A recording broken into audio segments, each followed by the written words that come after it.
My presentation is on music and identity and how they relate to each other. About 10 times louder. Why does musical identity matter? Alberto Cabedo Mas from the University of Jaime I Castellano says, quote, this musical identity may create a new basis to share with classmates instead of the negative labels derived from displacement, economic shortages, or human losses. Children assume this identity subconsciously, but it allows them to affect a transition between the non-place, the consequence of violence, and the recovery of a social place. A non-place is a social place in which the person puts themselves as insignificant due to past trauma. Another way in which musical identity can give us shared effects is told by Malka Shalmi from Tel Aviv and the Hebrew Universities. She says, quote, black music is a communication space where dialogue and belonging on identity takes place, allowing for boundaries to be crossed. This identity created by music can also give us benefits. Kate Fitzpatrick, the assistant professor of music at the University of Michigan, says, quote, culturally relevant pedagogy is discussed as a way to improve school music curriculum and student cultural identity. Henry Ranjala, who is in the Department of Music and Dance at Kenyatta University in Nairobi, says, quote, we have argued that popular music is not only has critical index in understanding, but also plays a significant role in the shaping, influencing, and negotiating identity formations among the youth. It offers more to them than just entertainment. Julia Rapani from the University of Miami also says, quote, children also refer to music as both an individual experience and a social activity. Now for the literature. Source one was Henry Wanjala from the intro. He asked, how do songs serve a role to articulate metaphors and identity and ideologies in Egwu Ekwe's, a Nigerian folk music? And how do these serve a role in the creation of the songs themselves? He looked at themes within songs and analyzed them. He came to the conclusion that Egwu is a highly dynamic and symbolic Igbo folk music, which responds to the social and political tension in the Igbo land in particular and in Nigeria in general. And that what distinguishes it from other genres is its use of conventional and conceptual metaphors to articulate salient Igbo identities and ideologies and represent and critique political power structures and relations. My second source was Nadara Shinibeli. She asked, how is one's identity, national and others, European, non-European, manifested by the composer? Is musical identity always related with nationality? She compared stylistic features and composition techniques to see how identity played through in their songs. She came to the conclusion that music identity is manifested in composer's work. Finally, my last source came from Eloise Moran Fisher, who is a part of the Hebrew Universities in Tel Aviv. And she asked, Zionist music was to be defined, therefore how it became entangled with power struggles within Zionist movement. She looked at two different movements, the political Zionism and cultural Zionism. She found that Zionist music planted the seeds for a force of ideas, all of which drew members into the Zionist fold and went on to influence the vibrant diversity of Israeli music. Now for my research questions. I asked, how is social identity formed through music, and how do these identities form your music taste? As the two are intertwined. In order to answer this question through the survey, I had to define identity so that it could be seen as the same for all respondents. Oxford Dictionary defines identity as the characteristics, feelings, or beliefs that make people different from others.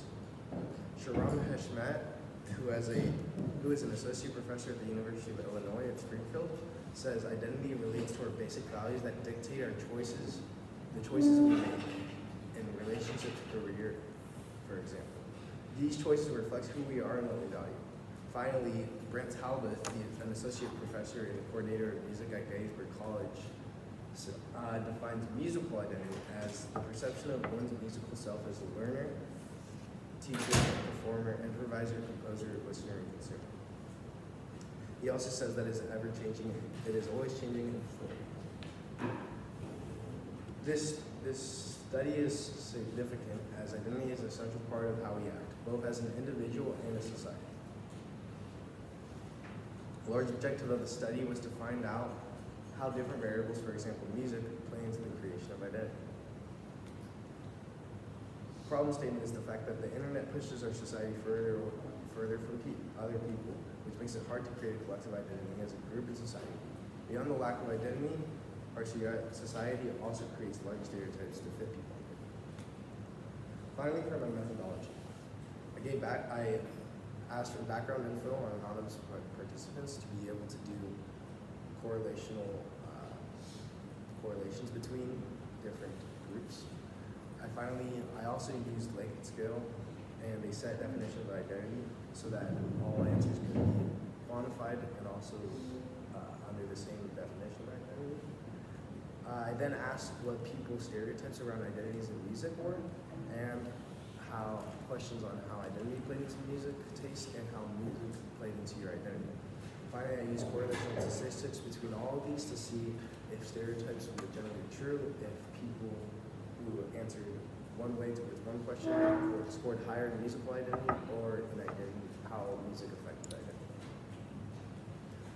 For the results of the music and identity section, these three questions were the most significant to my study. Two of them are very similar. My beliefs have been altered by the music I listen to, and my lifestyles have been altered by the music I listen to. These two were very similar these are two of the most foundational parts to your identity. And seeing that so many people agreed that my personal identity was strengthened through listening and relating to music, we would firsthand assume that it is because of lifestyle due to much more people agreeing with that. However, on further look through correlational statistics, we can see that there's only moderate correlations around 0.5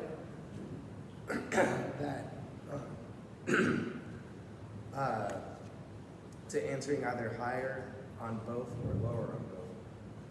This could mean that there is another variable in it, in how music plays into identity that leads to it. For the identity and music section, these four were very important to my study, almost all equally. Musical identity had the highest correlation of the entire study in how it correlated to identity, music playing into your identity. Between that, it was about 0.65, which was the highest of the entire study. In past research, I found a lot of sources that talked about how nation's culture played into the songs of people and how that identity was a part of it. But my study found there was a negative 0.14, barely any correlation at all, and if anything negative. And almost the same went for how people grew up compared to their musical identity. It was about 0.2. And relating to beliefs and experiences, although there are stereotypes around country music, that was actually one of the lowest scoring genres in this. And throughout all of these, the classical genre was the highest score between people who said that was their favorite genre, either to play or listen to. For discussion, there are moderate correlations between both beliefs and identity and music relating to higher identity. So this means that there is definitely another variable that leads to it, but in many cases that this could be the reason why people are seeing a higher perception of identity through music.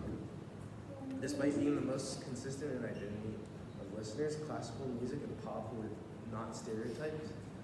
Pop was generally the least effective on identity. Throughout all the questions, they scored the lowest. And classical was consistently the highest, or the second highest. Those who were stereotyped most were actually in the middle of how music affected identity. So country, rap, and metal were all the most stereotyped to say that their listeners had a certain type of identity, or the performers had a certain type of identity, but they were generally around 3 or around the average answer for each question. implications.